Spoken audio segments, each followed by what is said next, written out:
Jay Gould controlled an empire that terrified competitors and fascinated the public. He amassed a fortune equivalent to $71 billion in today's currency. Yet the most hated man in America spent his private hours tending orchids. These delicate flowers would die if the temperature shifted by only 1 degree.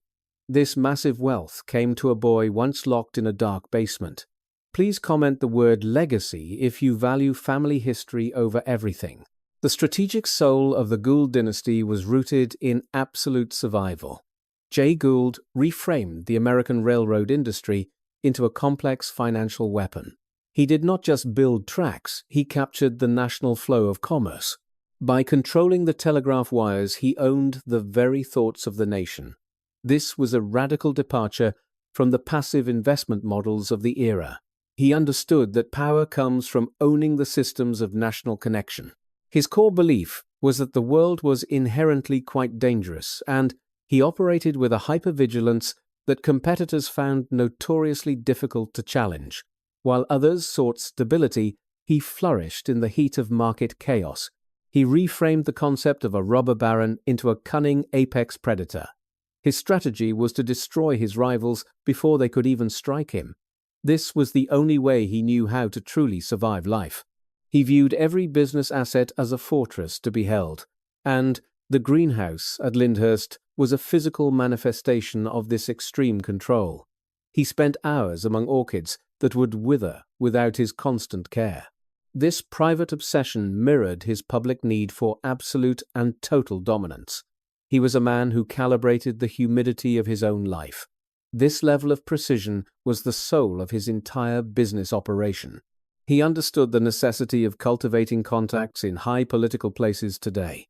He spread misinformation to prevent Treasury intervention during his famous gold scheme. Jay Gould recognized that the law was merely a tactical suggestion, for he reframed the American economy by setting it on fire once for profit. This audacity allowed him to survive circumstances that would destroy others easily. He was a man who lived outside the boundaries of normal morality. The financial engine was built on the power of infrastructure monopoly, and he controlled 15% of all railroad tracks across the entire nation.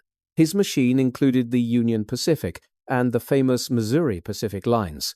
These tracks connected the continental interior to the major coastal ports daily. By owning Western Union, he held a monopoly on all national information. The wires were the nervous system of the entire American economy then. His wealth peaked at $77 million in his golden era. This sum would equal $71 billion in our current global economy. He was among the 5 wealthiest men of the Gilded Age history. His financial milestones included cornering the entire market for gold once alone.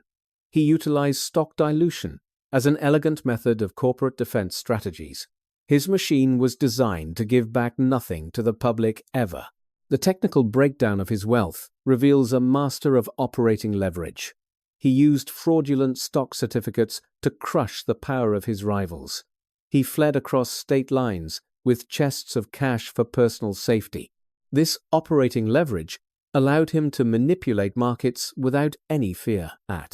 He bet against his own schemes at the most critical moments possible. This was a machine fueled by misinformation and cold tactical calculation daily. The telegraph monopoly under Western Union was his most strategic business asset. It allowed him to connect the nation to itself under his control. He used this advantage to send messages that he personally owned, and this technical breakdown shows he valued the speed of information flow above. The engine was a masterclass in market dominance through unique vertical integration. He placed himself at the center of all American commercial activity then. The dark night of the soul began in rural poverty and loss. Jay was a 4-year-old boy when his mother died tragically. He watched 3 stepmothers pass away in very rapid succession as well. His alcoholic father once locked him in a basement for many hours. He remained in the total darkness with no assurance of any rescue. This early abandonment forged the skeletal teenager who flinched from human contact. At age 14, he chose education over the hard farm labor required. His father dropped him off with 50 cents and a sack alone. He sat in remote corners of the academy, moping in silence daily. He analyzed this early failure of family to build a competitive moat. He learned that sentiment had no place in any commercial transaction ever. Please comment on a setback that helped you build your own discipline. His first business failure came with the Panic of 1857. He moved quickly on distressed assets while his partners were still grieving.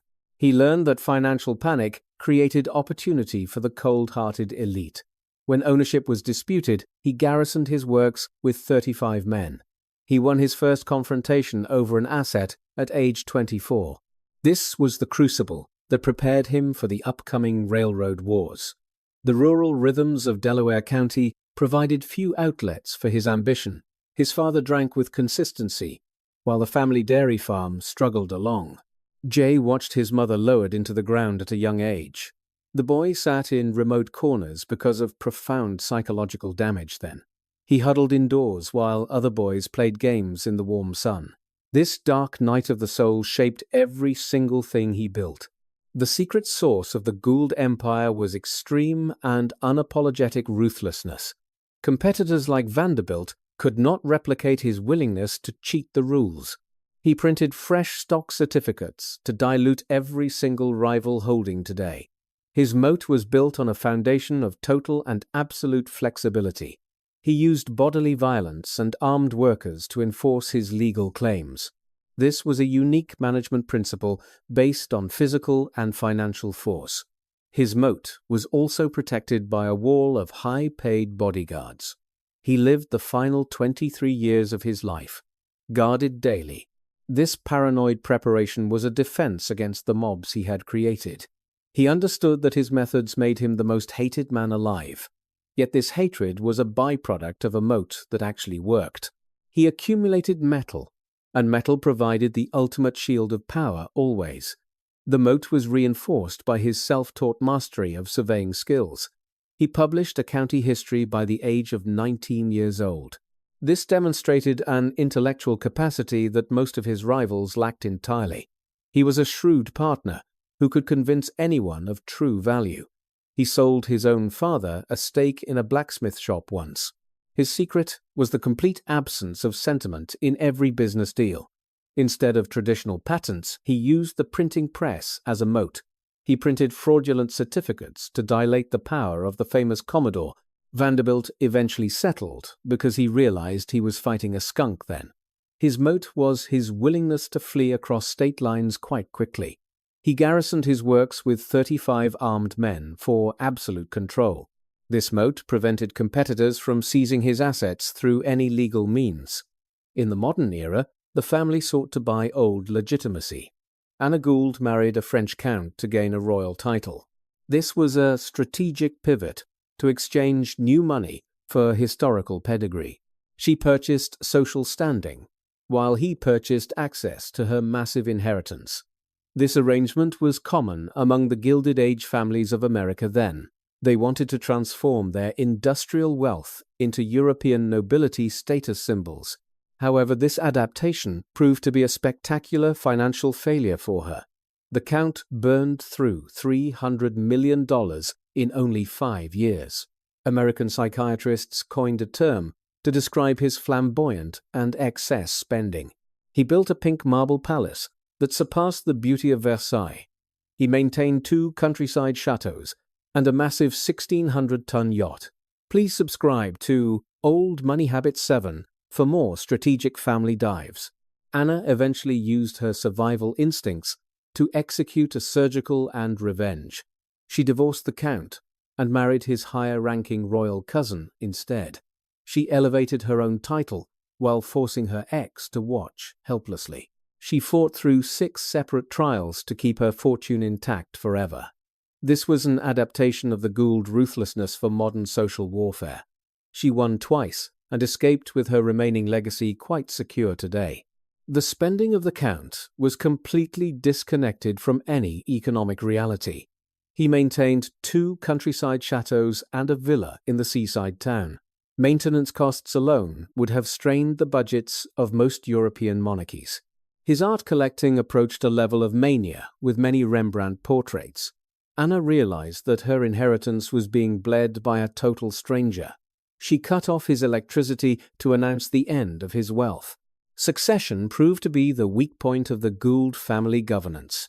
George Gould inherited the railroads, but lacked his father's relentless predator drive. He was competent, but competence was not enough for that specific empire. He was prey in a world where his father was apex predator. He lost 93% of the family fortune in one generation. The survival instincts of the basement could not be inherited very easily. Helen Gould chose a different path for the family name's survival today.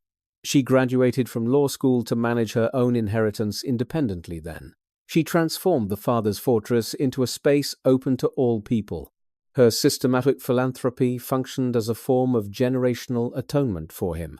She became America's sweetheart, a title Jay Gould could never imagine having. Please comment on whether you believe in meritocracy or simple inheritance now. The family principles were ultimately divided by the various heirs' different choices. Some chose flamboyant excess, while others chose law and quiet family charity. The lack of a unified corporate constitution led to rapid family fragmentation. Jay Gould wanted his children to be something other than greedy speculators. But his trauma-based wealth was impossible to transfer to heirs in. The machine his father built required the hunger of the dark basement. George lacked the paranoid preparation that his father had practiced every day. He learned that comfort was normal, and fathers provided for their children. This was a reasonable lesson for a life of great and easy. But it was a fatal lesson for managing a massive railroad empire. He was removed from leadership of the company his father had built. Investment from the Rockefellers could not save his overextended railroad system either. The Gould story is a summary of the heavy costs of survival. Old money lessons show that trauma-built wealth is often quite fragile. Wealth can be inherited, but the instinct for survival is not given. Expert recommendations suggest that character is the only moat that truly lasts. This is educational and reference material from a high historical perspective only. We must strive to improve our lives together through disciplined personal study. Jay Gould built a $77 million fortress from childhood trauma. The skeletal teenager, flinching from contact, became a titan of national industry. Everything he built flowed from the darkness of a locked basement door. He said he would be a happier man if he were, but his wish for his children came far too late for them. Thank you for joining us for another episode of our strategic channel. The greenhouse remained operational until 1945, when it finally closed. Today, only the steel skeleton remains as a monument to family loss. The architecture of ruthlessness proved impossible to transfer to his many heirs. Helen spent 46 years giving back what her father had gathered. She rescued an abandoned child from the steps of the great cathedral. This child was named Finley, honoring the boy in the dark basement. The Gould legacy is a cautionary tale of the American Gilded Age. It shows that the basement door never truly opens for some people. The $71 billion flowed from a place of deep darkness. We must learn to value character over the simple accumulation of assets. The history of the Goulds is a map of survival and costs. Let us continue to strive for excellence in our own financial lives. The world never quite forgave Jay Gould for surviving his own childhood. His methods of survival cost the nation half of its total debt. Yet his daughter became the sweetheart of a very grateful nation. This is the ultimate paradox of the Gould family's strategic business history. We are grateful that you joined us for this deep strategic dive. Until next time, stay focused on building a lasting legacy for yourself.